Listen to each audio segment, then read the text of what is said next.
হুম। তো আমাদের দেখো জেট পাম্প রেডি হয়ে গেছে।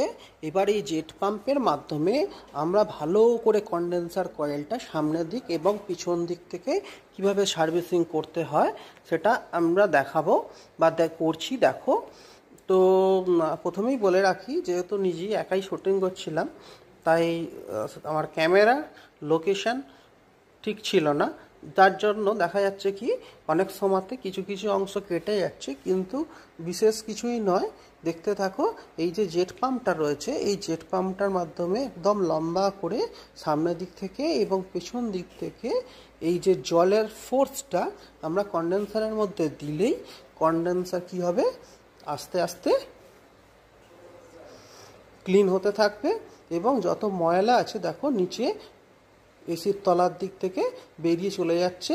এবং এই যে কালো ময়লাগুলো, এগুলোকে ভালো করে বেস প্লেট এবং তার সঙ্গে থাকা আদার্স যেসব জায়গাগুলো আছে সেগুলো থেকে ক্লিন করে দিতে হবে, এবং যাতে একটুও ময়লা না থাকে। যত ময়লা বা ধুলো থাকবে তত কিন্তু এর মধ্যে কি হবে না, ততই কিন্তু এর মধ্যে আমাদের কনডেনসেশনের প্রবলেম হবে। তো সুতরাং খুব ভালো করে এটাকে ক্লিন করতে হবে এবং ক্লিন করে এবং সার্ভিসিং করতে হবে। ওকে।